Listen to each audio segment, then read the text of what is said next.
आदिवासी विचार मंचच्या वतीनं या ठिकाणी आयोजित या व्याख्यानमालेचं पुष्प गुंफण्याची आजची माझी जबाबदारी आहे। पहिल्यांदा क्रांतीवीर बिरसा मुंडा, राघोजी भांगरे, राणी दुर्गावती, राणी झलकारी या सर्वांना विनम्र अभिवादन करतो आणि मला जो विषय दिलेला आहे आदिवासी संस्कृती संवर्धन एक गरज किंवा आवश्यकता। आदिवासी संस्कृती आणि संवर्धन या सगळ्या गोष्टींचा विचार केल्यानंतर आपल्याला असं लक्षात येईल की हजारो वर्षांची असणारी जी काही परंपरा आहे ती आदिवासी संस्कृतीला आहे। आदिवासी हा इथला मूल निवासी आहे, आदिवासी इथला बेस आहे, आदिवासी इथला रक्षक आहे। आदिवासी या ठिकाणी या व्यवस्थेमध्ये खऱ्या अर्थानं जो मूळ आहे असं आपण मानतो आहोत। हे खऱ्या अर्थानं या ठिकाणी आपण भाग्यवान आहोत की आदिवासी म्हणून या ठिकाणी पृथ्वी तलावर आपण जन्माला आलो आहोत। म्हणजे संस्कृतीचा धागा धरून या ठिकाणी जेव्हा आदिवासींची ओळख निर्माण होते तेव्हा एक गोष्ट आपल्या लक्षात येते पहा की हे असणार म्हणजे झाडाचं जे काही मूळ आहे ज्याला रूट्स आपण इंग्रजीमध्ये म्हणतो ते रूट्स मजबूत असेल तर ते झाडाचा खालचा भाग ते वर पानांपर्यंत फळांपर्यंत फुलांपर्यंत या ठिकाणी या सगळ्या गोष्टी मजबूतीनं राहू शकतात। आणि म्हणून झाडाचं अस्तित्व जर मुळांवर असेल अवलंबून तर खऱ्या अर्थानं या ठिकाणी आदिवासी या देशाचं मूळ आहे हे आपल्याला लक्षात येईल। म्हणजे हजारो वर्षाची परंपरा असणारा आदिवासी समाज ज्या अवस्थेमध्ये आणि व्यवस्थेमध्ये राहतो आहे त्या आदिवासी समाजानं या ठिकाणी त्याची संस्कृती जी आहे, संस्कृती हा आदिवासी समाजाचा असणारा किंवा आदिवासी जमातीचा पाया आहे, मूळ आरंभ आहे। तो मजबूत असेल तर निश्चितपणानं या ठिकाणी भविष्यामध्ये आपल्याला वाटचाल करता येईल। आपलं जगणं सुसह्य व्हायचं असेल, आपली संस्कृती जतन करायची असेल, माणसांच्यामध्ये हेवे दावे संपून या ठिकाणी खऱ्या अर्थानं आपल्याला उभं राहायचं असेल तर आपल्याला पुन्हा एकदा खेड्याकडं जाणं गरजेचं आहे। आणि म्हणून आदिवासी जी मूळ संस्कृती आहे ती टिकून ठेवणं ही प्रत्येकाची जबाबदारी आहे। काय याचं कारण काय नेमकं की आदिवासी जल, जंगल आणि जमीन या तीन गोष्टींवर प्रचंड मोठ्या प्रमाणात प्रेम करतो।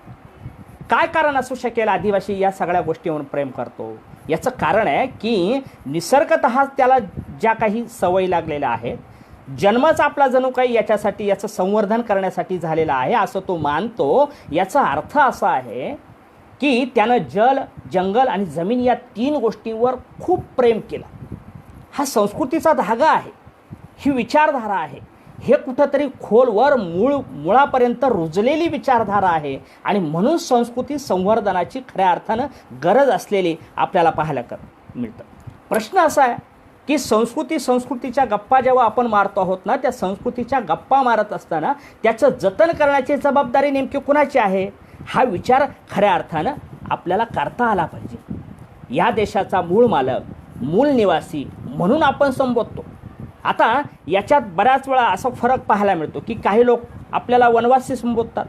आपण वनवासी नाहीत, आपण आदिवासी आहोत। आणि आदिवासी म्हणून आपले असणारे हक्क, अधिकार आणि वनसंपत्तीवरचा अधिकार जर जतन करायचा असेल तर संस्कृती संवर्धन याच्याशिवाय दुसरा पर्याय नाही, ही गोष्ट आपल्या लक्षात येते। आदिवासींच्यामध्ये मातृसत्ताक पद्धती आहे। म्हणजे तुम्ही जेव्हा या संस्कृतीकडं खोलवर जाल ना, पाहाल ना, तेव्हा या गोष्टीचे अनेक संदर्भ जे काही आहेत ते संदर्भ आपल्याला खऱ्या अर्थानं पाहायला मिळतात। म्हणजे जे लोक आईवर प्रचंड प्रेम करतात, जी संस्कृती मातेला प्राधान्य देते, जी संस्कृती समानता मानते, जी संस्कृती आपली मुळं घट्ट रोवून धरल्यासारखी राहतात, अशी संस्कृती या देशामध्ये, या जगामध्ये निश्चितपणानं एक वेगळ्या पद्धतीचे वर्चस्व निर्माण करू शकते। पण प्रश्न असा आहे की मातृसत्ताक असणारी जी काही संस्कृती आहे ही थोडी भीती वाटते की नेमकी या संस्कृतीला आता धोका पोहोचतो की काय। कारण का तर आपला जो काही प्रवास आहे तो खेड्याकडून शहराकडे व्हायला लागला आणि शहराकडे झालेला प्रवास पुन्हा एकदा खेड्याकडं ती माणसं वळून पाहत नाही, तेव्हा संस्कृतीला एक वेगळ्या पद्धतीचा धोका निर्माण होतो, अशी मला शंका निर्माण होते. याचं कारण का, की सगळं मिळालं, म्हणजे धन आलं, दौलत आला, पैसा आला, सगळं आलं, पण मागे वळून पाहण्याची जी काही आपल्याला सवय लागायला पाहिजे त्याच्यापासून आपण दूर जातो आहोत की काय. आणि मग अशी भीती शंका निर्माण झाली की मी अस्वस्थ होतो की हे नेमकं काय करते. म्हणजे संस्कृतीच्या गप्पा मारण्यापेक्षा संस्कृतीची जोपासना करणं हे आपलं प्राधान्यक्रमानं काम आहे. आदिवासींचं राहणीमान वेगळं आहे, आदिवासींच्या रूढी परंपरा रीतिरिवाज हे वेगळं आहे इतरांच्यापेक्षा. आणि म्हणून आपण जे काही म्हणतो आहोत की जगामध्ये आदिवासी संस्कृतीचं वेगळेपण आहे, म्हणजे आदिवासी या शब्दाला सुद्धा एक वेगळ्या पद्धतीची धार आहे. पण या व्यवस्थेमध्ये आदिवासी म्हणून जे काही संबोधलं जातं आपल्याला, म्हणजे एक प्रकारे हेटाळणी केल्यासारखा शब्द वापरला जातो की हा आदिवासी आहे. म्हणजे मी काल परवा बघत होतो की टिकटॉकवर सुद्धा आदिवासीच्या याच्यावर या ठिकाणी कुठल्याच पद्धतीनं बोलीभाषेवर म्हणा किंवा त्यांच्या राहणीमानावर म्हणा टिकटॉकवर या ठिकाणी व्हिडिओ अपलोड होतात. मग चिंता वाटायला लागते की आदिवासी जो मूल निवासी आहे त्याच्यावर जर टिकटॉक व्हायला असेल, चांगला झालं तर त्याच्याबद्दल दुमत नाही, पण त्याच्यावर अन्याय अत्याचार करणारा, त्याला नावं ठेवणारा, त्याचे या ठिकाणी चेष्टा मस्करी करणारा जर व्हिडिओ निर्माण होत असेल तर आदिवासी संस्कृतीला हा धक्का पोहोचणारी गोष्ट आहे. आणि म्हणून संस्कृती रक्षक म्हणून घेणारे जे काही आपण म्हणतो आहोत ना, हे संस्कृती रक्षक म्हणून घेत असताना आपली जबाबदारी खऱ्या अर्थानं आपल्याला ओळखायला आली पाहिजे. आता बऱ्याच वेळा महाराष्ट्रातल्या या वेगवेगळ्या जमाती, ज्या काही 45 जमातींचा आपण अभ्यास करतो, तेव्हा आपल्याला एक गोष्ट पाहायला मिळते, पहा की भाषेमध्ये खूप विविधता आहे. म्हणजे वारली असेल, कातकरी असेल, ठाकर असेल, महादेव कुळे असेल, भिल्ल असेल, गोंड असेल, माड्या गोंड असेल, ह्या वेगवेगळ्या 45 जमाती या ठिकाणी आहेत. प्रत्येकाची असणारी जी काही भाषा आहे ती वेगळी आहे. आणि भाषा खऱ्या अर्थानं संस्कृतीचा आत्मा आहे. म्हणजे भाषा जर नसेल, म्हणजे बोली भाषा नसेल, तर या ठिकाणी तो आत्मा असून नसल्यासारखा आहे. आणि म्हणून आत्मा जिवंत राहायचा असेल, संस्कृती टिकायची असेल, तर या सगळ्या बोली भाषा या ठिकाणी टिकल्या पाहिजेत, ही काळाची गरज आहे. म्हणजे मी एकदा कार्यक्रमाच्या निमित्तानं जव्हारला गेलो होतो आणि तिकडं राहणारे जे काही शाळेमध्ये मुलं होती त्यांची भाषा मी या ठिकाणी ऐकत होतो. त्या भाषेचं वेगळेपण मला जाणवलं. ते वेगळेपण काय जाणवलं की त्या मुली त्या सरांना म्हणत होत्या की सर आम्ही फोटो पाडायला चाललो. मला त्या गोष्टीचं नवल वाटलं. त्या सरांना मी म्हणालो की सर फोटो पाडणं म्हणजे नेमकं काय. ते वारली जमातीतल्या मुली होत्या. त्या मुली जेव्हा असं म्हणाले की फोटो पाडायला निघालो तेव्हा मी हसलो आणि त्या सरांना म्हणालो की काय नेमकं हो सर या शब्दाचा अर्थ. तर ते म्हणाले की फोटो पाडायला म्हणजे काय, तर फोटो काढायला चालू. म्हणजे प्रमाण भाषेमध्ये फोटो काढायला आणि वारली बोलीमध्ये या ठिकाणी फोटो पाडायला जाणे असं म्हटलं जातं. म्हणजे भाषांची असणारी जी काही गंमत आहे, मुलाला तिकडं पोशा म्हटलं जातं, मुलीला पोशी म्हटलं जातं. हे शब्द जे आहेत ना, हे शब्द खूप गमतीचे आहेत. म्हणजे आदिवासी संस्कृती जतन करण्याचं जेव्हा हा प्रवाह आपण पाहत आहोत ना, त्याच्यामध्ये या बोली ज्या काही आहेत ह्या जिवंत राहिल्या पाहिजेत. या बोली भाषा जर जिवंत राहिल्या नाहीत तर संस्कृती टिकणार नाही. आणि म्हणून खऱ्या अर्थानं या संस्कृतीचा एक अभ्यासक म्हणून सर्वांची ही जबाबदारी आहे. म्हणजे त्या भाषेमध्ये आणखी काही गमती जमती आहेत, त्या मी तुम्हाला आता सांगतो. पहा की तिकडं विद्यार्थी जे समानता कशी असते पहा. तिथले असणारे जे काही शाळेतले विद्यार्थी आहेत ते शाळेतले विद्यार्थी आरेकारे करतात. म्हणजे सरांना सुद्धा आरेकारे करतात की सर मला हे गणित येत नाही, तू मला सोडून दाखव. म्हणजे हा प्रमाण भाषेमध्ये या ठिकाणी या गोष्टीला थोडं लोकांना नवल वाटेल की अरे उद्धट भाषा आहे. पण आमची भाषा अशी आहे की ज्या भाषेमध्ये या ठिकाणी आदिवासींचं जे वेगळेपण आहे ते वेगळेपण या ठिकाणी इथं जोपासलं जातं. संस्कृतीचा हा जो धागा आपण म्हणतो आहोत ना, ते खऱ्या अर्थानं हे महत्त्वाचं आहे आणि ते जतन करणं ही आपली गरज असलेली आपल्याला पाहायला मिळते. आणि म्हणून भाषेच्या म्हणजे कोकणी भाषेच्या म्हणजे अंग तुंग असं बोललं जातं.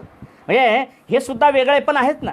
भिल्ल भाषेचा सुद्धा अभ्यास केल्यानंतर आपल्याला या सगळ्या गोष्टींचा अभ्यास करायला एक गंमत वाटते. म्हणजे खरं तर आपण नाही, आपल्यापेक्षा इतर असणारे जे काही लोक आहेत ते लोक खऱ्या अर्थानं या ठिकाणी आपल्या बोलीभाषांचा अभ्यास करतात. ही नवलाईची गोष्ट आहे.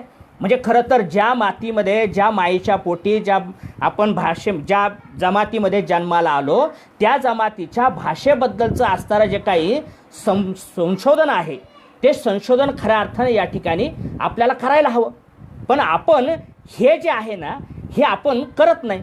आपली भूमिका खऱ्या अर्थानं तशा अर्थानं असायला हवी की मी ज्या जमातीमधून आलो त्याचं मी संशोधन करणार, त्या भाषेबद्दलचा खूप मोठा विचार करणार आणि हा विचार केल्याशिवाय मला पुढं जाता येत नाही. आता पंकज ठाकरे या ठिकाणी मला सांगतायत की कोकणा जमातीमध्ये डोशा आणि डोशी असं म्हटलं जातं. म्हणजे हे कोकणा भाषेतलं वेगळेपण आहे.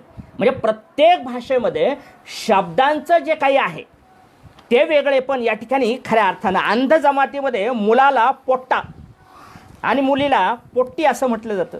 आता आपल्याला बाकीच्यांना या ठिकाणी हे वेगळं वाटेल की नेमका हा प्रकार काय आहे, की जो प्रकार ऐकल्यानंतर नाविन्यपूर्ण वाटतं. आणि म्हणून मी म्हणतो की आदिवासी संस्कृती का महान आहे, आदिवासी संस्कृती महान आहे याचं कारणच एक आहे की त्यांनी त्यांच्या बोली असतील, त्यांच्या रूढी असतील, त्यांच्या परंपरा असतील, त्यांचे सण असतील, त्यांचे उत्सव असतील, हे सगळं वर्षानुवर्ष या ठिकाणी जतन करून ठेवलं आहे. म्हणजे जर ते नाचायला लागले ना, आदिवासींच्या मध्ये डान्स केला जातो पहा अगदी मनमुरादपणे. मी पालघरला जेव्हा संमेलनाला गेलो होतो, महाएकता संमेलनाला, तेव्हा या ठिकाणी तिथं नाचणारी माणसं पाहिली आणि ती माणसं पाहिल्यानंतर माझं मन खऱ्या अर्थानं भरून आलं की ती नाचणारी माणसं आणि स्त्रिया आणि पुरुष एकमेकांच्या हातात हात घालून नाचत होती. म्हणजे आदिवासी संस्कृतीमध्ये हे घडतं. म्हणजे इतर समाजामध्ये, इतर जाती समूहांच्यामध्ये हातामध्ये हात स्त्रियांनी आणि पुरुषांनी घालून नाचणं हे अशोभनीय मानलं जातं. पण आदिवासी संस्कृतीमध्ये ते इतकं मोठेपणाचं लक्षण मानलं जातं. आणि एक गोष्ट त्यातून मला जाणवली पहा की तो समानतेचा धागा आहे. स्त्री पुरुष यांना समान मानलं जातं. आमच्या संस्कृतीमध्ये समान वाटा आहे. आमच्या याच्यामध्ये या ठिकाणी स्त्रियांना पुरुषांना समान लेखलं जातं आणि ही समानता दुसऱ्या समाजामध्ये पाहायला मिळत नाही. म्हणजे आदिवासी संस्कृती किंवा आदिवासी समाज हा इतर समाजांच्या करता असणारा एक आदर्श आहे. कारण आम्ही त्यावेळेस लाजत नाही. म्हणजे मुलगी निवडण्याचा किंवा नवरा निवडण्याचा हक्क आणि अधिकारसुद्धा आदिवासी संस्कृतीमध्ये काही भागांच्यामध्ये आहे. हे कशाचं प्रतीक आहे, हे कशाचं द्योतक आहे, हे स्वातंत्र्याचं प्रतीक आहे. म्हणजे 1947ला स्वातंत्र्य मिळालं. याच्यापेक्षा सर्वात महत्त्वाची गोष्ट काय आहे की आम्ही या पद्धतीनं विचार करायला लागलो की आमच्यामध्ये स्त्री आणि पुरुष वेगळे वेगळे नाहीत, हक्क आणि अधिकार त्यांना वेगळे वेगळे नाहीत. आमच्या बोली या संस्कृती जतन करण्याचं आमचं जे काही काम आहे ना हे आम्ही सदोदितपणे चालत ठेवतो. आणि म्हणून जगामध्ये मनानं, मी तर नेहमी असं म्हणत असतो की आदिवासी माणूस हा मनानं खूप मोठा आहे, मनानं गर्भश्रीमंत आहे. एक गोष्ट महत्त्वाची आहे की तो गरीब निश्चित आहे पण तो दरिद्री नाही आहे. आणि म्हणून आमची संस्कृती महान आहे. म्हणजे संस्कृतीचा हा सगळा जर विचार करायला आपण काल परवा या ठिकाणी मी सतीशदादा पेंदाम यांचं व्याख्यान ऐकत होतो. अगदी महत्त्वपूर्ण विचार या ठिकाणी त्यांनी मांडले पहा की संस्कृतच्या अगोदर आमची संस्कृती आहे. म्हणजे मोहनजोदडो हडप्पा संस्कृतीपासून जसं जसं आम्ही पुढे यायला लागतो तेव्हा आमच्या संस्कृतीतले हे वेगवेगळे जे काही पदर आहेत हे वेगवेगळे पदर आम्हाला पाहायला मिळतात. आणि म्हणून मी जेव्हा खेड्यापाड्यांच्यामध्ये जातो तेव्हा मला खेड्यापाड्यात गेल्यानंतर काय पाहायला मिळतं, मला एक गोष्ट पाहायला मिळते पहा की तिथे गेल्यानंतर घरांचे जे काही दरवाजे आहेत, चौकट आहे ते खूप छोटे आहेत. छोटे आहेत म्हणजे नेमकं काय की त्या घरात जर प्रवेश करायचा असेल तर मला वाकून जावं लागतं. आणि मग तिथं मला एक अनुभव आला की ती नम्रता आदिवासी माणसांच्यामध्ये आहे, कारण त्याला वाकावं लागतं. ही नम्रता दुसरीकडे तुम्हाला कुठंही पाहायला मिळणार नाही. हे आदर्श उत्तम उदाहरण या ठिकाणी आदिवासींच्यामध्ये आहे. आदिवासींचं महावस्त्र जे काही आपण म्हणतो आहोत फडकी, ती फडकी अंगावर पांघरल्याशिवाय त्याची असणारी जी काही ऊब आहे ती ऊब या ठिकाणी दुसऱ्या कुणालाच त्याची सर येणार नाही. आणि म्हणून जेव्हा ती पांघरली जाईल, आमची लग्न संस्कृतीसुद्धा वेगळी आहे. 2-2, 3-3 दिवस, पूर्वी 8-8 दिवस हा लग्न सोहळा होत असायचा. म्हणजे इतर समाज आदर्श घ्यावा, अशी संस्कृती जतन करण्याचं जे काही काम आहे ते काम या ठिकाणी केलं जातं. आता जात्यावरची गाणी सुद्धा खूप महत्त्वाची आहेत. मी या ठिकाणी एक व्हिडिओ पाहिला.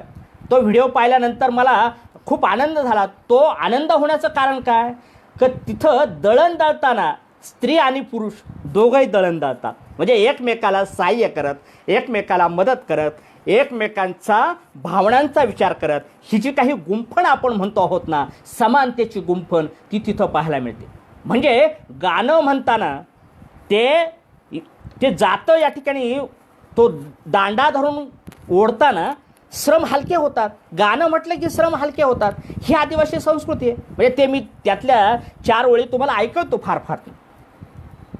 आरली कारली यल पांगला पांगला मैदानी, आरली कारली यल पांगला पांगला मैदानी, चल रे माझा दादा मी जाते जाते माहेराला, चल रे माझ्या बापा मी जाते जाते माहेराला, दिवाळी सणाला मी येते येते माहेराला. हे गाणं जे आहे ना, हे गाणं काय कशाचं द्योतक आहे? हे गाणं त्या स्त्रीच्या असणाऱ्या भावभावनांचं प्रतिबिंब शब्दांकित करतं, की जे शब्द ते आमच्या बोलीतले आहेत आणि म्हणून ते धारदार ठरतात. विचारांची धार जर आदिवासींच्या गाण्यामध्ये असेल, विचारांची धार जर आदिवासींच्या जगण्यामध्ये असेल, सगळं जर जीवन या ठिकाणी संस्कृतीनं भरलेलं असेल आणि बहरलेलं असेल, तर जगण्यातला आनंद आम्ही तिथं शोधतो. नांगरणारा आमचा बाप जेव्हा शेतात नांगरतो ना, तेव्हा तो नांगरताना तो गाणं म्हणतो. त्या बैलांशी त्याची निष्ठा आहे, त्याच्या शेतावर त्याचं प्रचंड प्रेम आहे आणि म्हणून तो गाणं म्हणत म्हणत तो नांगरत असतो. आदिवासी संस्कृती तुम्हाला कुठं कुठं पाहायला मिळते. आदिवासी संस्कृती तुम्हाला खेड्यापाड्यामध्ये, माणसांच्यामध्ये, त्याच्या जगण्यामध्ये, त्याच्या बोलण्यामध्ये तुम्हाला वारंवार पाहायला मिळते. म्हणजे आदिवासी संस्कृती त्याच्या रक्ताच्या थेंबात थेंबात बसलेली आहे, उतरलेली आहे. आणि सर्वात महत्त्वाची गोष्ट म्हणजे आदिवासी माणूस प्रामाणिक आहे, साधा आहे, भोळा आहे. त्याच्या बोलण्यातून सुद्धा तो व्यक्त होतो आणि व्यक्त होताना तो विचार करत नाही. म्हणजे मी तर नेहमी चॅलेंज देतो की आदिवासी शब्द जे काही आहेत ना, हे शब्द दुसऱ्या माणसाला समजणारच नाही. म्हणजे आदिवासी बोलीभाषेमध्ये महादेव कोळ्यांच्यामध्ये पहा, कळवण झाली असं म्हणतात. आता हे कळवण झालं, मला सांगा, कळवण झालं या शब्द दुसऱ्या माणसाला कळणार नाही ना, बरोबर आहे. तो यांगाया लागला म्हणजे चढायला लागला, हा शब्द दुसऱ्या माणसाला कसा कळलो? म्हणजे आमचे शब्द, आमची वाणी, आमचं बोलणं, आमचं जगणं इतकं मुक्त आहे निसर्गासारखं. आणि म्हणून निसर्गाशी सुद्धा जवळीकता आहे आदिवासींची. कारण का, तर तो निसर्गामध्ये रमतो. म्हणजे तो मोहाच्या झाडाची पूजा करतो. पहा, का मोहाच्या झाडाची पूजा करत असेल आदिवासी? याचं कारण आहे पहा, की जेव्हा केव्हा या ठिकाणी अन्नधान्य नव्हतं, आदिवासी लोक त्या मोहाच्या झाडाची जी फुलं आहेत त्याच्यापासून भाकरी बनवायची.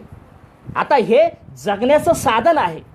म्हणजे जो माणूस निसर्गाला पुजतो, जो निसर्गाशी बेईमानी करत नाही, जो झाड मला सगळं देतं, जगवतं, माझं पालन पोषण करतं, त्या झाडाशी मी कधीही गद्दारी करणार नाही, ही आदिवासी संस्कृती. मग मला सांगा, जो माणूस झाडाशी गद्दारी करत नाही, जो माणूस झाडाशी बेईमानी करत नाही, तो माणूस माणसांशी कशी गद्दारी करेल? आणि म्हणून त्याचं जे काही, आणि मुळात तो शब्दच मोह आहे. त्या शब्दाचं नाव म्हणजे त्या फळाचंच नाव काय आहे? मोह आहे, फुल आहे, ते मोह आहे. आणि म्हणून मोह जरी असला तर आदिवासी माणसाला कुठल्याही पद्धतीचा, गोष्टींचा मोह नाही, एवढं मात्र नक्की. म्हणजे गरिबीमध्ये, दारिद्र्यामध्ये जीवन जगणारा हा आदिवासी माणूस कुठल्या याची अपेक्षा करत नाही. म्हणजे ते झाडाची करवंद असतील, मोहळं असेल, हिरडा असेल, हे बघा गोळा करताना त्याचं जीवन संघर्षमय आहे, पण जगण्यातला तो आनंद या सगळ्या छोट्या छोट्या गोष्टींच्या मधून निश्चितपणाने घेत असतो. आणि म्हणून संस्कृती रक्षणाचं जर खरं काम जर कोण करत असेल तर मी ठामपणे असं म्हणेल, पहा, संस्कृती रक्षणाचं काम हा आदिवासी माणूस करतो. आणि त्यातल्या त्यात खेड्यातला माणूस हे सगळं जतन करून ठेवतो. म्हणजे लग्न कार्याच्या मधून सुद्धा बघा उंडे बनवले जातात, ती गाणी म्हटली जातात.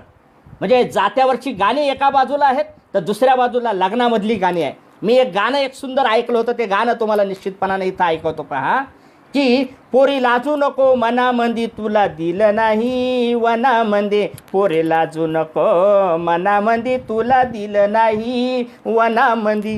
आणि दुसरं एक गाणं छोटं होतं, लग्नामध्ये आमच्या साध्या पद्धती असतात, ते लग्नामध्ये डाळ भात केला जातो त्याच्यावर सुद्धा गाणं आहे, डाळ तरी घ्या डाळ तरी घ्या या गरिबाचे कार्य तुम्ही पार पाडून द्या भाऊ, डाळ तरी घ्या डाळ तरी घ्या या गरिबाचे कार्य तुम्ही पार पाडून द्या. या गाण्यामध्ये तो गरीब आहे, डाळ भात आहे त्याच्याकडं लग्नामध्ये, पण त्या पत्रामध्ये आणि नांगरटीमध्ये बसून खाण्यातला जो काही आनंद आहे तो आदिवासी संस्कृतीमध्येच आहे. आणि जी काही दानत आपण म्हणतो आहोत, जे काही प्रेम आपण म्हणतो आहोत, ते भरभरून या ठिकाणी आदिवासी माणसाच्यामध्ये आहे. तो आलेल्या पाहुण्याला सुद्धा मी नेहमी असं म्हणतो की पाहुणा जर घरी आला तर तो बसायला जे काही पांघरायचं असेल तो माणूस या ठिकाणी बसायला देतो. हा आतून आलेला ओलावा आहे, हे असावं लागतं.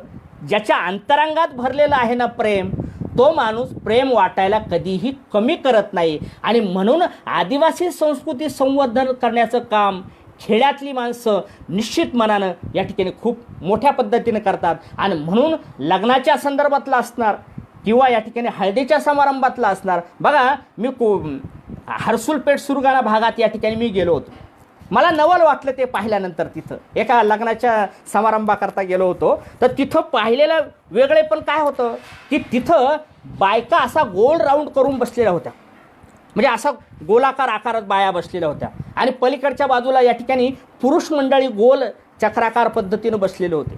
मग मी जरा प्रश्न विचारला की हे नेमकं काय आहे, तर ते म्हणाले आता मोहाची दारू सगळ्यांना वाटली जाईल. आणि मग त्या स्त्रिया पुरुष सगळं दारू प्यायला लागलं. इतर समाजामध्ये ही गोष्ट काय मानली जाईल, ही निषिद्ध मानली जाईल. आम्ही आमच्या संस्कृतीमध्ये हे मानतो. याचं कारण काय, म्हणजे दारू पिणं हा काही हे नाही, पण त्यातला एक भाग काय की एखादी गोष्ट त्या गोष्टीच्या मधून या ठिकाणी आम्हाला आनंद मिळतो, आमचे श्रम हलके होतात. आणि म्हणून हे सगळं, आणि समानता विशेष म्हणजे ही समानता आहे स्त्री आणि पुरुष यांच्यामधली. आणि मग नाचण्यातला तो आनंद तिथं मी पाहिला आणि मी चकित झालो की कोकणा जमातीमधलं जे काही विवाह आहे हा सोहळा आहे, म्हणजे प्रत्येक जातीतला विवाह सोहळा एक वेगळ्या पद्धतीचा आनंद देऊन जातो की जी विचारधारा संस्कृतीशी निगडीत असलेली आपल्याला पाहायला मिळतो. आणि म्हणून तुम्हाला सांगतो की आदिवासी माणूस संस्कृतीबरोबर किती हुशार आहे, त्याच्याकडे अनुभवांचा साठा आहे. तो अनुभवांचा साठा कसा आहे ते एका उदाहरणाच्या माध्यमातून तुम्हाला सांगतो. ते उदाहरण खूप छान आहे की नेमका हा अनुभव कसा असतो. एकदा एका मुलाचं लग्न होतं आणि मग त्या मुलाच्या लग्नाच्या निमित्तानं या ठिकाणी गावातली सगळी मंडळी ट्रकमध्ये वऱ्हाड ते बसलं. एक म्हातारा माणूस या ठिकाणी तिथं पारावर बसलेला होता आणि तो म्हणत होता की मलाही मुलांनो लग्नाला येऊ द्या. तर ही बाकीची मंडळी म्हणायला लागली की बाबा, म्हातारा बाबा, तू येऊन काय करणार नेमकं लग्नाला, तुझी काय गरज आहे तिथं, तू का नाचणार आहे का काय करणार आहे, हां तू काय येऊ नको. आता असं म्हटल्याबरोबर तो म्हातारा विनवणी करायला लागला की काही करा पण मला येऊ द्या. एक जण म्हणाला असू द्या, काय हरकत नाही, आपण काय करूयात या म्हाताऱ्याला घेऊ. मग एक जण म्हणाला तसं घेऊ नको, आपण काय करायचं याला पोत्यात बांधून घेऊ. आता पोत्यात बांधून म्हातारा म्हणतो बरं चालेल येतो. त्या म्हाताऱ्याला पोत्यात बांधलं, ट्रकमध्ये टाकलं. वऱ्हाड या ठिकाणी जिथं लग्न सोहळा आहे तिथं वऱ्हाड पोहोचलं. वऱ्हाड तिथं पोहोचल्यानंतर नवरीच्या बापानं या ठिकाणी असं सांगितलं की तुम्हाला यायला उशीर झालेला आहे, आता आमची मुलगी काय तुमच्याशी लग्न करायला तयार नाही. असं म्हटल्याबरोबर या ठिकाणी नाचणारी मुलं जी काही आहेत ती थांबली. त्या नवरीच्या बापानं असं सांगितलं की एक अट आहे, ती तुम्हाला मान्य असेल तर या ठिकाणी माझी मुलगी लग्नाला तयार होईल. मग हे म्हणायला लागले की काय अट आहे. म्हटले माझ्या शेतामध्ये एक विहीर आहे ती विहीर पाण्यानं भरलेली आहे, ती जर तुम्ही या ठिकाणी दुधानं भरून दाखवली तर या ठिकाणी मी माझ्या मुलीला या ठिकाणी ती लग्नाला तयार होईल. नाचणारी मुलं जी आहेत ती शांत झाली, स्तब्ध झाली आणि ती म्हणाली आता करायचं काय? पाण्यानं भरलेली विहीर आहे, ती दुधानं कशी काय भरायची बुवा? मोठा प्रश्न त्यांच्या पुढं पडला. ते नाचायचं थांबले. मी एखादा विचार केला काय करायचं आता. नवरदेव नाराज झाला. मग एक मुलगा असं म्हणाला की अरे आपण ट्रकमध्ये एक म्हातारा आणले, आपण त्या म्हाताऱ्याकडे जाऊ. मग ते सगळा मोर्चा या ठिकाणी त्या ट्रककडे वळाला. पोत्यात जो काही म्हातारा होता ते पोतं खाली उतरवलं आणि ते पोतं हळूहळू सोडलं. म्हाताऱ्यानं श्वास सोडला मोकळा. आणि या ठिकाणी ही गोष्ट जी काही आहे ही महत्त्वपूर्ण आहे. मग तो या ठिकाणी सोडलं ते पोतं आणि पोतं सोडल्यानंतर मग कुणी हात दाबतंय, कुणी डोकं दाबतंय, कुणी चेहऱ्यावरून म्हाताऱ्याच्या हात फिरवतंय. म्हाताऱ्याला नक्की वाटलं काहीतरी मुलांचं आडलंय, एवढी सेवा त्याच्याशिवाय हे करणार नाहीत. मग काय झालं म्हणे बाबा काय झालंय माहिती आहे का, नवरी मुलगी लग्नाला काय तयार नाही. म्हणे काय झालं? म्हणजे नवरीच्या बापानं या ठिकाणी एक अट टाकली आहे की त्यांच्या शेतामध्ये एक विहीर आहे, ती पाण्यानं भरलेली आहे, ती या ठिकाणी दुधानं भरून काढायची. म्हातारा म्हणला सोपं आहे, अवघड काहीच नाही त्यात. मुलं खुश झाली, कारण का तर प्रश्नाचं उत्तर मिळालं म्हणून. मग ते म्हणाले की आता काय करायचं? म्हणे जाऊन त्या मुलीच्या बापाला असं सांगायचं की तुमची जी काही विहीर आहे तिच्यातलं पाणी सगळं काढून टाका, त्या विहिरीतलं पाणी सगळं काढून टाका, आमचा दुधाचा पाट तिकडून येतोय. म्हणजे प्रश्न असा आहे की विहिरीतलं पाणीही काढता येत नाही आणि दुधाचा पाटही आणता येत नाही. हे वास्तव आहे. ह्या आदिवासी माणसाला जमेल, दुसरं कुणाला जमणार नाही. आणि म्हणून आदिवासी संस्कृती महान आहे. आदिवासी संस्कृती महान आहे ही मी वारंवार याचा उच्चार करतो. याच्या पाठीमागचं कारणच एक की आदिवासी माणूस नुसतं जरी उन्हाची सावली पाहिली तर तो किती वाजलेत हे सांगतो. बरोबर आहे. म्हणजे निसर्गामध्ये रममान होणारा हा जो काही आदिवासी आहे. पंकज ठाकरे सरांनी या ठिकाणी एक मुद्दा इथं मांडलाय मोहाच्या त्या दारूच्या संदर्भातला, की आदिवासी समाजामध्ये जमातीमध्ये या ठिकाणी लहान मुलांना ग्राईप वॉटर म्हणून त्याला लहानपणी बालपणी पाजलं जातं. बाळ शांत झोपतं त्यानं. असंच त्याच्या पाठीमागचा उद्देश असावा. म्हणजे काय की मोहाच्या झाडाच्या याच्यावर जीवापाड प्रेम करणारा निसर्गपूजक असणारा जो काही आदिवासी आहे तो आदिवासी आपल्याला वेगवेगळ्या ठिकाणी वेगवेगळ्या पद्धतीनं पाहायला मिळतो. म्हणजे नुसतं ज्ञानेश्वरांनी म्हटलंय की जो जे वांछिल तो ते लाहो. पण आम्ही काय अनुभवलंय की आम्हाला जे काही मिळतं आहे हे एवढं मोठं धन आहे की त्याची जी काही बरोबरी आहे ती बरोबरी कशाशी होऊ शकणार नाही. एवढी महान जी काही संस्कृती आहे ती संस्कृती या ठिकाणी आपल्याला इथं पाहायला मिळते. एक उत्तम उदाहरण या ठिकाणी आणखी त्या निमित्तानं देईल की आदिवासी संस्कृतीचा नेमका बेस काय आहे, आदिवासी विचारधारा कशी. म्हणजे त्या काळातल्या असणाऱ्या आदिवासी क्रांतिकारक जे आहे त्या आदिवासी क्रांतिकारकांनी सुद्धा इथल्या स्त्रियांचा सन्मान केला. इथल्या स्त्रियांच्या वर होणारा जो काही अन्याय आणि अत्याचार आहे याला सडेतोड उत्तर दिलेलं आपल्याला पाहायला मिळेल. एक उदाहरण या ठिकाणी त्यानिमित्त देईल. शहापूर, ठाणे जिल्ह्यामध्ये शहापूर नावाचं एक गाव आहे ज्याला शहरपुंज असं म्हटलं जातं. तिथं चांगुना आणि मंगळा नावाचं या ठिकाणी एक जोडपं आहे. रंजले गांजलेलं दारिद्र्याचा सामना करणारा अशा पद्धतीचं हे कुटुंब आहे. वेदनादायी प्रवास असतो, कष्टदायी प्रवास या ठिकाणी माणसाला करावा लागतो. अशा पद्धतीचा हा मंगळा आणि चांगुना. सगळं विकलंय, जमीन विकले, सगळं विकलंय. आता फक्त घर राहिलंय. आणि मग आता पोट जगवायचं असेल, म्हणजे आपल्याला जगायचं असेल, आपला उदरनिर्वाह करायचा असेल तर नेमकं काय करायचं असा प्रश्न या ठिकाणी त्याच्या पुढे येतो. आणि म्हणून तो काय करतो, तो तिथं असणारा एक सावकार आहे, भंगसाळी नावाचा सावकार आहे. त्या सावकाराकडं या ठिकाणी तो पैसे आणायला जातो. मग तो सावकाराकडे गेल्यानंतर त्याची बायको ती चांगुना आणि तो मंगळा हात जोडतो की सावकार काही करा पण मला या ठिकाणी पैसे द्या. तो भंगसाळी नावाचा सावकार या ठिकाणी त्याला पैसे देतो.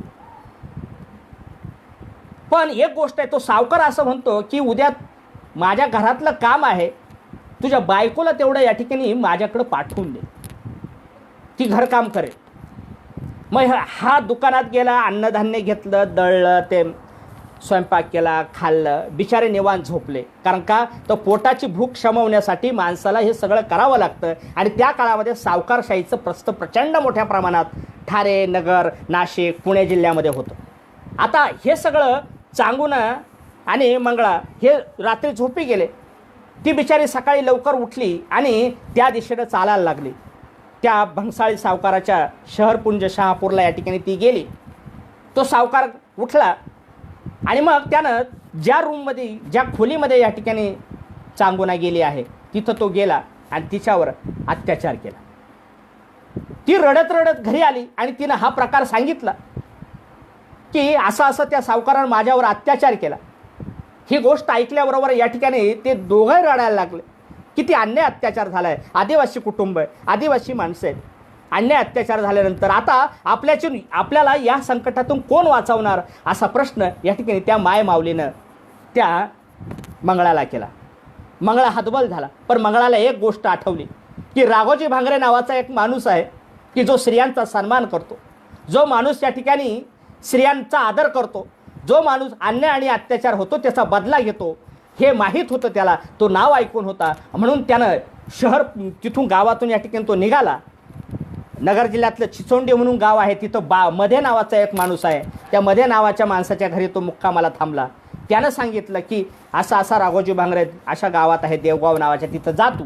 तिथं गेला, भेट झाली त्यांची. त्यानं डोक्यावर माथा ठेवला आणि म्हटला की माझ्या बायकोवर अन्याय आणि अत्याचार झाला आहे, तिची इज्जत लुटली गेली. राघोजी तळपायाची आग मस्तकाला गेली आणि राघोजी म्हणाला की घाबरू नकोस, मी या ठिकाणी तो बदला घेईन. हे सगळं सांगताना ही वेदना आहे, हे दुःख आहे. शेवटी ज्याच्यावर हा अनुभव आला ना, ज्याच्यावर ही वेळ आली ना, ही वेदना प्रचंड मोठी असते. ती शब्दात व्यक्त करता येत नाही, ती शब्दांच्या पलीकडची असते पा. आणि मग तो निघाला. निघताना या ठिकाणी राघोजीने आपल्या सहकार्याला सांगितलं, राया ठाकर, देवजी आव्हाड यांना सांगितलं की एक साडी सोळे या ठिकाणी माझ्या बहिणीसाठी द्या. म्हणजे त्या चांगुलानं राघोजीनं बहीणच मानलं. ते साडी आणि सोळी या ठिकाणी घेतली आणि तो घरी आला. घरी आल्यानंतर बायकोच्या हातामध्ये ते चांगुनाच्या दिलं आणि म्हणाला राघोजीने या ठिकाणी तुला हे दिलेले आहे भेट म्हणून. तिच्या डोळ्यात पाणी आलं. अरे असा भाऊ की ज्यानं या ठिकाणी, ज्याला मी पाहिलं नाही पण त्यानं माझ्यासाठी एवढं केलं. मग एक दिवस राघोजी भांगरे आणि बापू भांगरा ही सगळी कंपनी या ठिकाणी शहरपुंजला शहापूरला गेली. शहापूरला गेल्यानंतर त्या वाड्यावर बापू भांगरा आणि राघोजी भांगरे यांनी हल्ला चढवला. हल्ला चढवला म्हणजे नेमकं काय केलं पहा की भंगसाळी सावकार जसा पुढं आला, बाकीच्या लोकांनी या ठिकाणी तिथलं असणारं सोनं नालं लुटायला सुरुवात केली आणि हे लुटलं.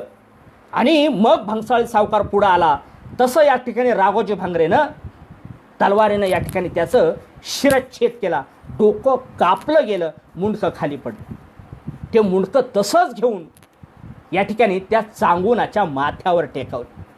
मला सांगा, एक आदिवासी माणूस की जो माणूस स्त्रियांवर अन्याय आणि अत्याचार होतो अशा स्त्रीचा सन्मान करतो आणि विशेष म्हणजे असणाऱ्या या सगळ्या गोष्टींचा बदला घेतो, याला म्हणायचं आदिवासी संस्कृती. की जी संस्कृती महान आहे, जी संस्कृती इथल्या स्त्रियांच्या विषयी आदर व्यक्त करते, माणसातला प्रेमभाव. आणि म्हणून मी उल्लेख केला मगाशी की आदिवासी संस्कृतीचा धागा जर पकडायचा असेल तर आपल्याला एक गोष्ट पाहायला मिळते की ही माया, ममता, वात्सल्य आणि प्रेम आणि समानतेचा धागा आपल्याला दुसऱ्या संस्कृतीमध्ये कुठंही पाहायला मिळत नाही. आणि म्हणून आदिवासी महान आहे.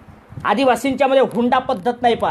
डॉक्टर असो, इंजिनियर असो, मुलगा काही असो, हुंडा दिला जात नाही. उलट मुलीला काहीतरी दिलं जातं, त्याला देज असं म्हणतात. महादेव कोळ्यांच्यामध्ये शब्द येतो देज.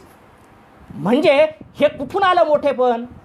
आमचे रूट्स जे आहेत, आमची मुळं ही घट्ट आहेत ना, आमची मुळं जर घट्ट आहेत ना तर वर डौलदार असणारं जे काही झाड आहे, ज्याला वडाचं झाड म्हणूयात, ते सुद्धा मजबूत आहे.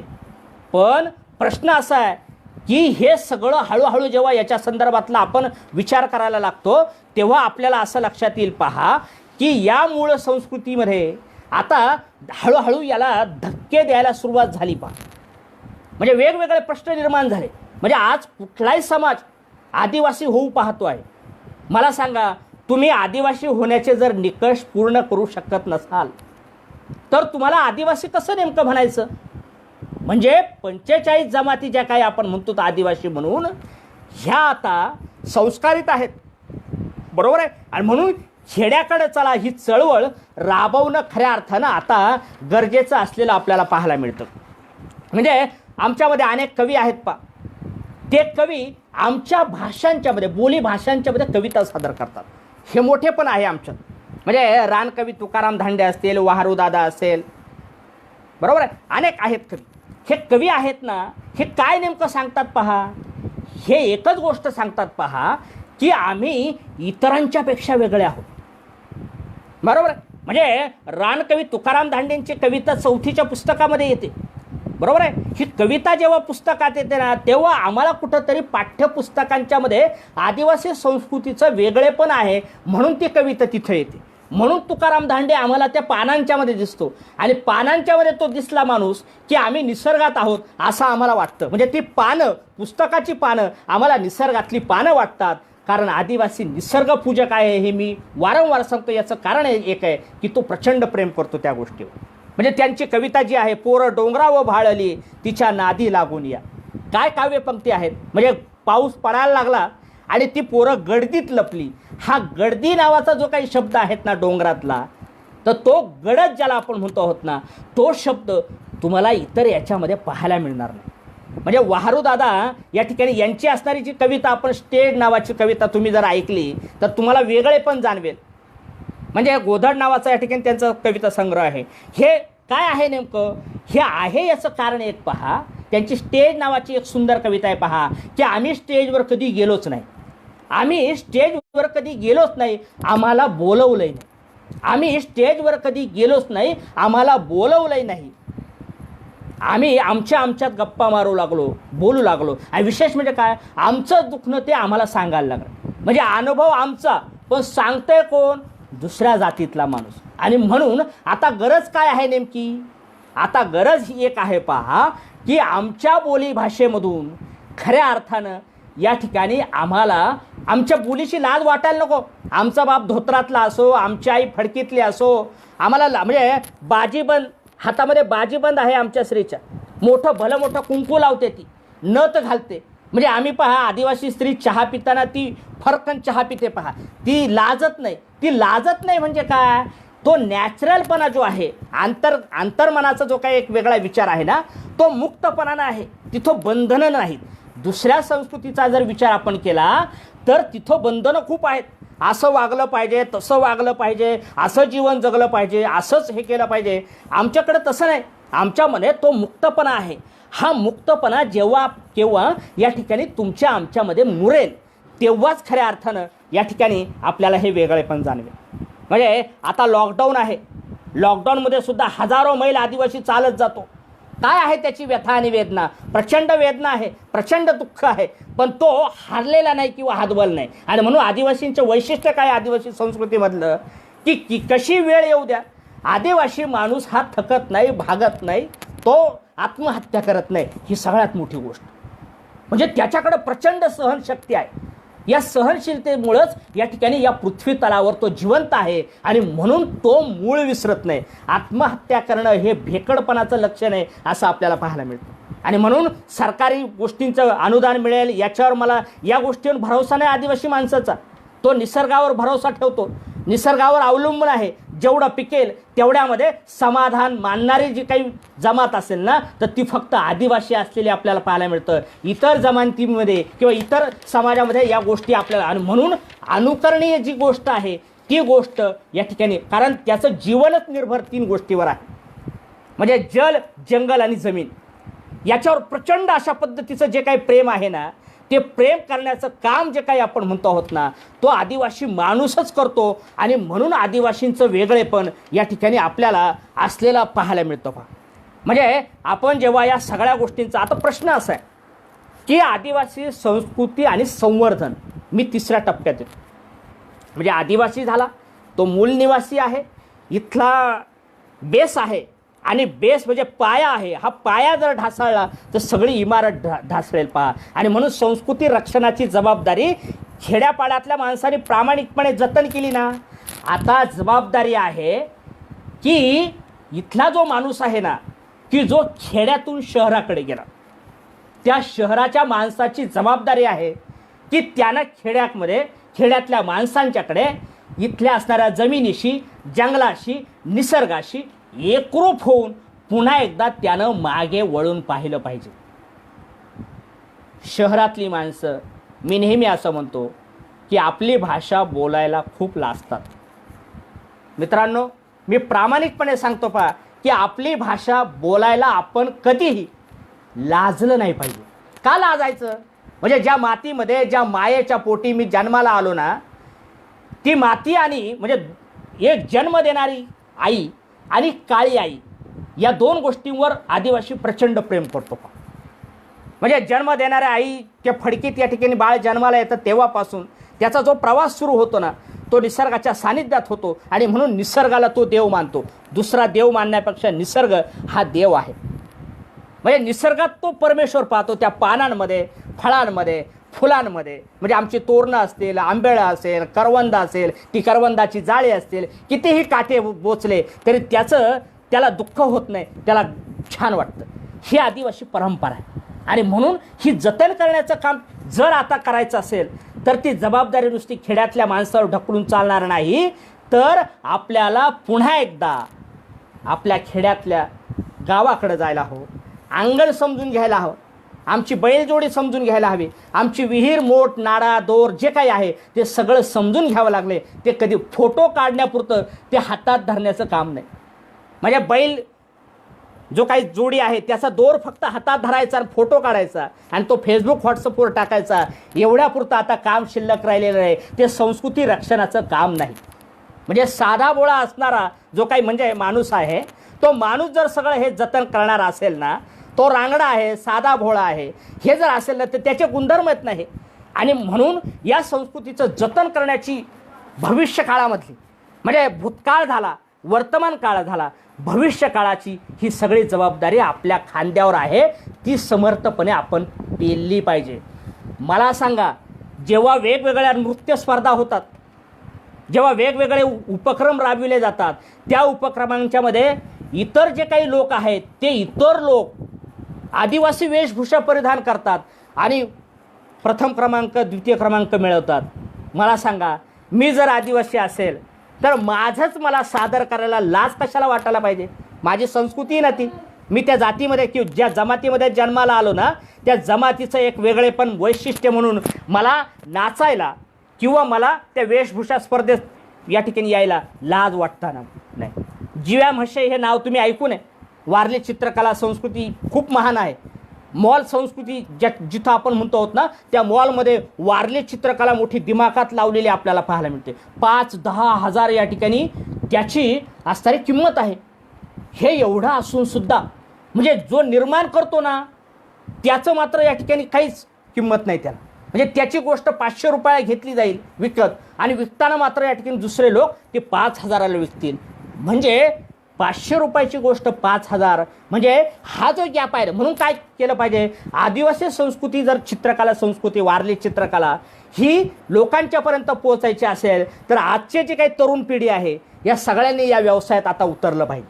म्हणजे एका अर्थानं ते आपलं उदरनिर्वाहाचं साधनही होईल आणि त्यातून संस्कृतीसुद्धा जोपासली जाईल. म्हणजे आदिवासींच्यामध्ये मी ज्या गोष्टी सांगतो आहेत ना, म्हणजे स्पर्धात्मक युगामध्ये संस्कृतीचे जतन करण्याबरोबर उदरनिर्वाहाचं साधन या ठिकाणी करणं ही काळाची गरज आहे. जर समजा ते केलं नाही तर काय होईल? एक गोष्ट लक्षात घ्या, जर संस्कृती रक्षणाची जबाबदारी आपल्यावर आहे, खांद्यावर आहे, म्हणून आदिवासी विचार मंचच्या माध्यमातून वेगवेगळे सांस्कृतिक सोहळे होतात, वेगवेगळ्या व्याख्यानमाला होतात. प्रश्न काय आहे की त्या खेड्यामध्ये जाऊन, म्हणजे बाडगीच्या माचेला एक कार्यक्रम झाला होता, त्या कार्यक्रमाला मी गेलो होतो. मला सांगा, आदिवासी नाचतात खूप छान हो. त्याची पावलं जी थिरकतात ना, ते ढोल जे वाजवतात ना, ते तारपा वाद्य जे वाजवतात ना, घुंगूरमाळा ज्या घेऊन नाचतात ना, हे नाचणं म्हणजे नेमकं काय? नाचताना आनंद मिळत असतो आणि नुसता आनंद बाहेरून नाही हो. म्हणजे धुळ्याला कार्यक्रमाच्या निमित्ताने मी गेलो होतो, तर ते वाद्य, तारपा वाद्य मी वाजवलं, वाजताना मी नाचायला लागलो. गंमत काय नेमकं की एखादं वाद्य तुम्हाला नाचायला लावतं, ही आदिवासी संस्कृती. म्हणजे आदिवासी संस्कृती तुम्हाला नुसती बाहेरून दिसत नाही, ती अनुभवायची असेल तर आदिवासी म्हणून जन्मालाच यावं लागतं, त्याच्याशिवाय पर्याय नाही. आणि म्हणून आदिवासीचं मोठेपण आणि म्हणून संस्कृती संवर्धनाची जबाबदारी इथल्या असणाऱ्या प्रत्येकानं घ्यायला हवी. प्रत्येकानं हा विचार रुजवायला हवा. प्रत्येकानं या ठिकाणी गावागावात जाऊन, खेड्यापाड्यात जाऊन या ठिकाणी विचार आपले रुजवले गेले पाहिजे. लोकांना सांगितलं पाहिजे की आपलं जुनं काय आहे. जे आपण जे म्हणतो ना की जुनं ते सोनं, ते सोनं जतन करण्याची आता वेळ आलेली. त्या लोकांनी निर्माण केलं, त्या लोकांनी सगळं सांगितलं. म्हणजे जात्यावरची गाणी असतील, लग्नाची गाणी असतील, हळदीची गाणी असतील, ही सगळी गाणी आता संकलित करायला हवी. आणि ती करताना त्या त्या बोलीत, मग ती कोकणी असेल, भिल्ल असेल, आंध बोली असेल किंवा माडिया गोंड असेल, हे ज्या वेगवेगळ्या जमाती, वारली असेल, कातकरी असेल, सगळा संघर्षमय प्रवास आहे. संघर्ष जरी असला तरी आतून, म्हणजे नारळ जसा असतो ना, वरून कडक आहे पण आतून त्याच्यामध्ये मधाळपणा आहे. आणि म्हणून आत्ता सुट्टी, लॉकडाऊनच्या पिरियडमध्ये आपले अनेक जे काही लोक आहेत की जे शहराकडे गेले होते ना, ते पुन्हा एकदा खेड्यात आले आणि खेड्यातला असणारा जो अनुभव आहे जगण्यातला, तो पुन्हा एकदा या ठिकाणी आपल्याला पाहायला मिळाला. काल परवा एक व्हिडिओ मी सुंदर पाहिला विजय विरनक सरांचा. विजय विरनक सर या ठिकाणी गावाकडे आले होते आणि ते घायपाताची भाजी त्यांनी या ठिकाणी ती तोडली आणि त्याचा व्हिडिओ बनवला. मग मला काय जाणवलं त्याच्यातून? मला एकच गोष्ट जाणवली, पहा की आदिवासी माणूस या ज्या रानभाज्या आहेत, या रानभाज्या खातो. म्हणजे काही खायला मिळालं नाही, अन्नधान्य. म्हणजे जगात जेव्हा संकटाची परिस्थिती निर्माण होईल, आत्तासुद्धा घाटघरसारख्या ठिकाणी सुद्धा या ठिकाणी ती कंदमुळं लोक खातात. पहा काय नेमकं उदरनिर्वाहाचं आमचं ते साधन आहे. म्हणजे आमची संस्कृती, आमची विचारधारा, आमचं जगणं खायला नसेल अशाही काळामध्ये शोध प्रवृत्ती आहे आमच्याकडं. नगर जिल्ह्यामध्ये या ठिकाणी ठकाबाबा गांगड आहेत, राष्ट्रपती पुरस्कार विजेते. आता ते हयात नाही, त्यांना विनम्र अभिवादन करतो. जीवामशे यांना विनम्र अभिवादन करतो. त्या ठकाबाबा गांगडनं निसर्गात रमणारा माणूस आहे. तो निसर्गात गेल्यानंतर या ठिकाणी तो माणूस ती वेगळ्या पद्धतीनं पशुपक्ष्यांचे आवाज काढतो. आणि हे आवाज काढल्यानंतर काय जाणवतं आपल्याला? हा आवाज काढल्यानंतर म्हणजे मोराचा आवाज काढतो, या ठिकाणी वेगवेगळ्या पक्ष्यांचे ते आवाज काढतो, कावळा असेल, चिमणी असेल. म्हणजे काय? निसर्गाशी असणारी एकजीवपणा आहे. संस्कृती संवर्धन करणं म्हणजे नेमकं काय आहे?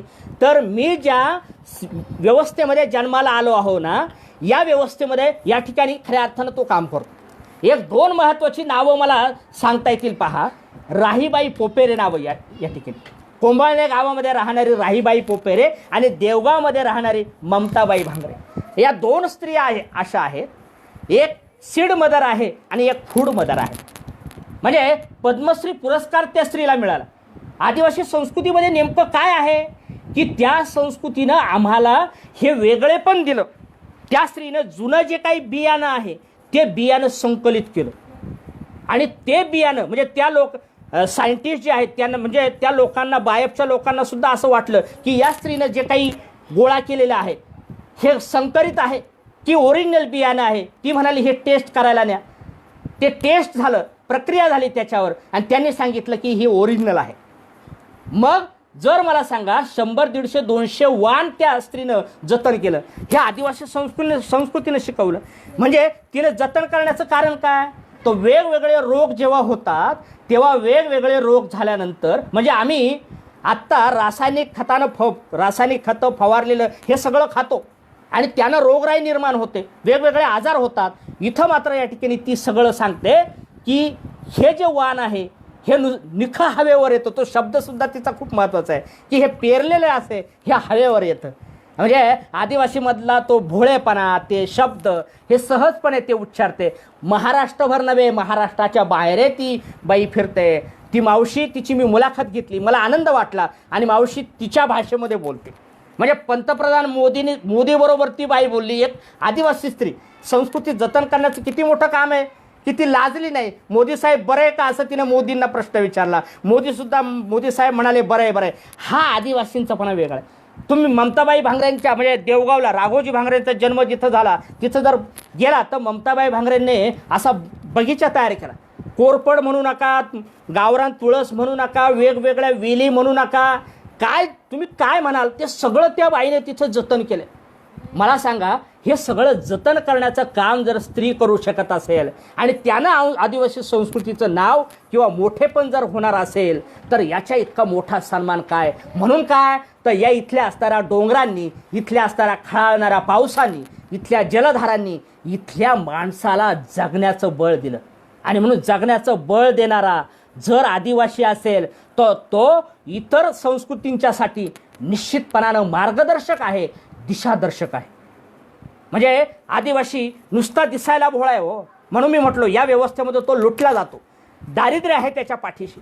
वर्षानुवर्षे त्याला या सगळ्या वेदनांच्या मध्ये राहायला. आणि म्हणून जर आता वेळ आली आहे की आम्ही सगळ्यांनी या सगळ्या पद्धती, आमच्या ज्या काही कला आहेत, ह्या सांस्कृतिक जो काही वारसा आहे हा जतन केला पाहिजे. म्हणजे नृत्यापासून, खाण्याच्या रानभाज्यांच्यापासून आमच्या सगळ्या ज्या म्हणून गोष्टी आहेत त्या गोष्टी जगासमोर आल्या पाहिजे. त्या जर आल्या ना तर मात्र या ठिकाणी आदिवासी संस्कृती संवर्धन झाल्याचं, ती जो आनंद आपण आहे ना तो आनंद निश्चितपणानं आपल्याला मिळाल्याशिवाय राहणार नाही. आणि म्हणून नुसती उंची वस्त्र परिधान करून आदिवासी संस्कृतीचे गोडवे गाणार आहोत आपण, पण ते गाताना बेस किंवा पाया जो आहे त्याला मात्र कधीही धक्का लागू देऊ नका मित्रांना. कारण का जर तसं झालं, त्या संस्कृतीला धक्का पोहोचला गेला, स्त्रियांवर अन्याय आणि अत्याचार व्हायला लागले आणि इथला शेतकरी जर पिचला खचला, तो काही करणार नाही, पण आम्ही शिकल्या सवरलेल्या माणसांची खूप मोठं संकट आपल्यावर कोसळेल. कारण त्यानं त्याची जबाबदारी निभावली संस्कृती जतन करण्याची. आपण कधीतरी करणार आहोत की नाही, की आपण नुसता संस्कृतीच्या गप्पा मारून आपण पुढचा प्रवास करणार आहोत की काय, असा प्रश्न मला नेहमी पडतो. आणि म्हणून माझी कळकळीची विनंती समाज बांधवांना की समाजातल्या तळागाळातल्या माणसांच्यापर्यंत पोहोचा. का तर वेदनेचा महापूर आहे. तो माणूस कष्टात जगतो आणि जीवन जगताना त्याच्या वेदना काय आहे तो सांगत नाही. आणि म्हणून वारली चित्रकला असेल, मगाशी उल्लेख केल्याप्रमाणे खेड्यापाड्यात सांस्कृतिक महोत्सव होतात, ते होऊ द्या, व्यक्त होऊ द्या माणसांना. म्हणजे एखादा डान्स किंवा एखाद्या बोली भाषेतला विचार जर लोकांच्यापर्यंत पोहोचला ना तर लोकांना आपलं म्हणून ऐकायला खूप आवडतं आणि मग अभिमानानं ऊर भरतो की अरे हे माझं आहे. म्हणजे समजा सोलापूर, कोल्हापूर ठिकाणी आपण जर कामाला असो, नोकरीच्या निमित्तानं आलेला असो आणि तिथं एखादं आदिवासी गाणं जर लागलं तर आनंद होईल ना. याच्या इतका आनंद दुसरा कुठला असूच शकणार नाही. आणि म्हणून मी फक्त थोडक्यात या ठिकाणी मी सांगतो, पहा की खेड्याकडे चला मित्रांनो. खेड्यामध्ये उद्योग व्यवसाय उभे करा. संस्कृती संवर्धनाचं काम ज्या पद्धतीनं करता येईल ते सोप्या भाषेत. आता हे काम कसं करायचं नेमकं, हे काम करण्यासाठी कोकणा जमातीत जन्माला आलेला माणूस कोकणी भाषेमध्ये त्या लोकांना आपलं सांगेल की काय करायचं आहे आपल्याला. म्हणजे पेसा अंतर्गत गावं आहेत, संस्कृती संवर्धनासाठी वेगळ्या पद्धतीने एक निधी येतो, तो निधी युटिलाइज झाला पाहिजे, त्याचा वापर झाला पाहिजे. त्याचा वापर झाला की मग संवर्धन होईल. संवर्धन हा नुसता शब्द असून चालणार नाही. म्हणजे आदिवासी संस्कृती आणि संवर्धन या तीनही टप्प्यावर जाताना कुठंतरी आपल्या मनाला विचारा की मी आदिवासी म्हणून जन्माला आलो आहे आणि आदिवासी म्हणून जन्माला आलेलो असताना मला सगळं मिळालेलं आहे. आता मी समाजाची बांधिलकी म्हणून, समाजाचे ऋण म्हणून, समाजाची नाळ मी तुटू न देता मी माझ्या समाजाशी प्रामाणिक होताना संस्कृती संवर्धनाचं काम मला या ठिकाणी निश्चित करावंच लागेल.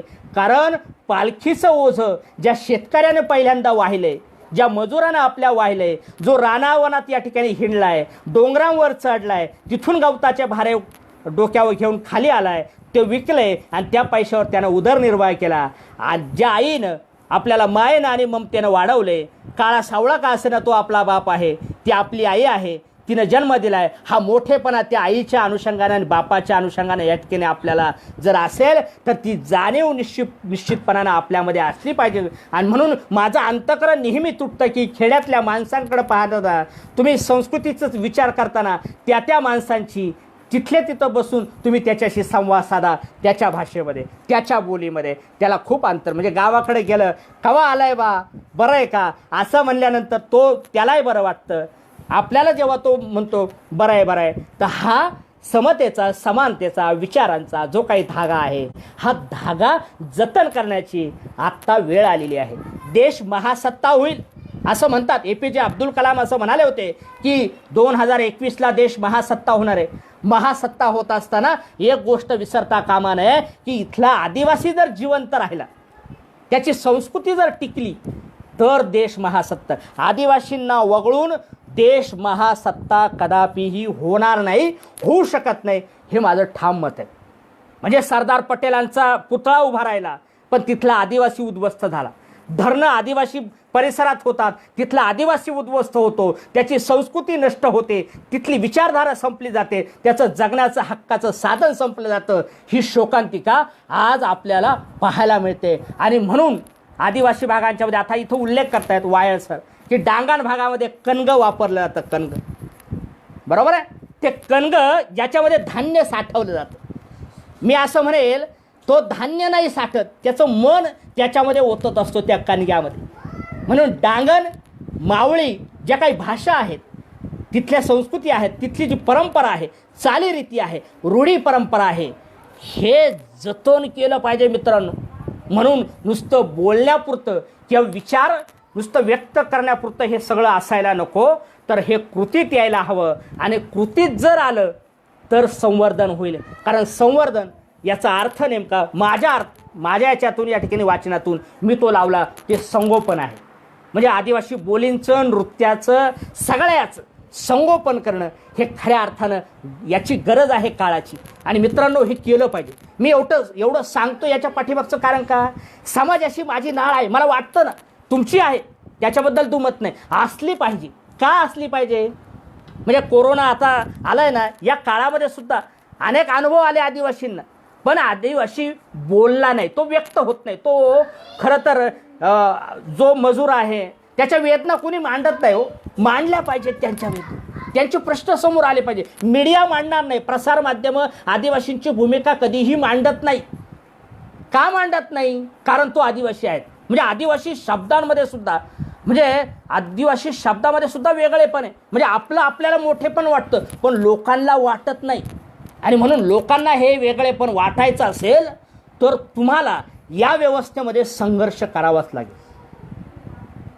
म्हणजे काय, आता वेळ आहे उभं राहण्याची, आता वेळ आहे मागे वळून पाहण्याची, आता वेळ आहे समाजाशी पुन्हा एकदा ती नाळ घट्ट या ठिकाणी हे केलं पाहिजे. नाही तर मग गावाकडे गेल्यानंतर तुमची इंग्रजी माध्यमातली असणारी जी काही मुलं आहे, एक प्राध्यापक आहेत, मी त्यांचं नाव नाही सांगत, पण त्यांचा मुलगी या ठिकाणी गावाला गेली, वडिलांबरोबर, आई वडिलांबरोबर गेली, आणि तिथं या ठिकाणी तिची आजी सारवत होती शेणानं. तर ती मुलगी काय म्हणाली की मम्मी, आपली आजी काऊच्या शीनं या ठिकाणी सारवते आहे. काऊ म्हणजे काय, गाईच्या शेणानं, म्हणजे ती गाई नाही म्हणत, गाईच्या शेणानं ती काऊच्या शीनं आजी सारवते आहे असं म्हणते. मला सांगा, आपल्या जर मुलांना आपण आपल्या गावाकडे गेल्यानंतर आपली बोली भाषा असेल, आपलं जगणं असेल, आपला आजोबा असेल, आपला पंजोबा असेल, आपल्या रूढी असतील, आपल्या परंपरा असतील, ह्या जर समजून सांगितलं नाही, असू द्या इंग्रजी माध्यमात तुमची मुलं, पण ते मराठीतलं इंग्रजी ट्रान्सलेट करा आणि ते सांगा मुलांना की बाळांनो, ही आपली आदिवासी संस्कृती आहे. नाहीतर हा काळ तुम्हाला माफ करणार नाही. काळ माफ करणार नाही असं मी धाडसानं का म्हणतो, इतिहासात किमान असं होऊ नये की या देशामध्ये किंवा या जगामध्ये आदिवासी राहत होते, एका ओळीत आपला इतिहास लिहिला जाईल असं होता कामा नये. काय व्हायला पाहिजे, आपला इतिहास पानच्या पानं तयार झाला पाहिजे. म्हणजे संस्कृतीचे हे गोडवे गाणं म्हणजे नेमकं काय आहे, आमचं गाणं म्हणजे गोडवा आहे हो, आमची मधुरता आहे. आम्ही असे आयरे गैरे नाहीत. आमच्यामध्ये जे येतं ना ते आतून असं भरभरून येतं आणि मोकळेपणानं ओसंडून वाहतं. बरोबर आहे. म्हणजे तुम्ही लग्नांची गाणी ऐकली, चौक तेलवण भरणं, हे जर ऐकलं ना तुम्ही, एकदा अनुभवाच, खेड्यातलं हे अनुभवलं ना की मग तुम्हाला म्हणजे बघा, तुम्ही खेड्यात त्या कार्यक्रमांना गेला आणि ते अनुभवायला लागला की तुम्हाला हळूहळू आनंद व्हायला लागतो बा, तुमची पावलं सुद्धा थिरकतात. कारण का, तर ती संस्कृती तुम्हाला सगळं शिकवते. हे अस्सल आहे मित्रांनो, अस्सल. आणि ओरिजिनल जे असतं ना त्याला तोड नसते पहा. म्हणून आदिवासी माणूस ओरिजिनल आहे. त्याला ॲबॉर्निजल जे म्हणतो पहा, आदिम जे काय आपण म्हणतो, तो मूळ आहे, तो बेस आहे. संकटांचा सामना करत ते आजपर्यंत ते शेतकऱ्यानं तगून धरलेलं आहे. आता आपली गरज आहे, आपली जबाबदारी आहे मित्रांनो, की तरुणाई व्हॉट्सअप, फेसबुक आणि मोबाईलच्या या विळख्यामध्ये जीवन जगण्यापेक्षा वेदनांचा महापूर किंवा जगणं ज्यांचं असह्य झालं आहे अशा माणसांच्या बरोबर जर या ठिकाणी जीवन जगायला लागलो, पुन्हा एकदा खेड्याकडे आलो, खेड्यातली संस्कृती समजून घ्यायला लागलो आणि विचारांची कास धरून जर जीवन जगायला लागलो. बघा, एक अनुभव घेऊन पहा तुम्ही, की सुट्टीत जेव्हा तुम्ही आता लॉकडाऊनमध्ये तुम्ही सुट्टीला गावाकडेच असाल तर तुम्हाला रानावनात फिरताना वेगवेगळा, कारण रेंज नसते हो, खेड्यात रेंज नाही. रेंज नसेल पण आनंद मात्र भरभरून मिळतो रेंजच्याही पलीकडे. आणि म्हणून जीव जो तळमळतो व्हॉट्सअप, फेसबुक करता, ते बंद असलं की निसर्गामध्ये रममान होणारा आदिवासी पुन्हा एकदा मूळ बेसकडं आणि म्हणून खेड्याकडं येण्याची वेळ आता जे लॉकडाऊननं, म्हणून लॉकडाऊननं काय शिकवलं आपल्याला, लॉकडाऊननं माणसातला माणूस जागा केला आणि खेड्यापाड्यातल्या माणसांशी नाळ कशा पद्धतीनं जुळले गेले हा विचार खऱ्या अर्थानं आदिवासी संस्कृतीला आहे हे लॉकडाऊननं शिकवलं. म्हणजे 2.5 महिने किंवा काय ते 30, 40, 50 दिवस जे काय आपण अनुभवत आहोत, हे खेड्यातले अनुभव शब्दात व्यक्त करता येत नाही. आणि म्हणून मित्रांनो, माझी कळकळीची विनंती आहे की बोलण्यापेक्षा कृती जी आहे ती कृतीत सगळं काही ती विचारधारा येऊ द्या. संस्कृती संवर्धन करण्याची जबाबदारी तुमच्या आमच्या खांद्यावर, कारण हे कुणीतरी केलं पाहिजे. जर कुणी करणार नसेल तर मगाशी म्हटल्याप्रमाणे आदिवासींचा इतिहास एकाच ओळीत लिहिला जाईल की इथं आदिवासी राहत होते. म्हणून तुम्ही आम्ही या ठिकाणी प्रत्येकजण सर्वार्थानं आपलं जे काही योगदान आहे, खरं तर ज्याला बोलता येणं त्यानं बोलावं, ज्याला नाचता येतं त्यानं नाचावं, ज्याला पैसा देता येतो चळवळीसाठी त्यानं पैसा द्यावा, ज्याला जे जे देता येईल त्यानं ते योगदान देऊन खऱ्या अर्थानं आदिवासी संस्कृती संवर्धन करावी. ही विचारधारा तळागाळातल्या माणसांच्यापर्यंत गेलेली आहे. शहरांच्या माणसांच्यापर्यंत पुन्हा एकदा ती येऊ देत आणि दोन्हीकडे या ठिकाणी समानतेनं हा विचार पोहोचू देत, ही अपेक्षा या ठिकाणी मी व्यक्त करतो. आणि आदिवासी विचार मंच नावाची जी काही संघटना आहे तिनं या ठिकाणी मला फेसबुक लाईव्ह येण्यासाठी थोडा मला उशीर झाला, मी दिलगिरी व्यक्त करतो. पण मला विचार करण्याची आणि माझे विचार या ठिकाणी ऐकून घेतल्याबद्दल आपल्या सर्वांना मी धन्यवाद देतो. जय राघोजी, जय बिरसा, धन्यवाद.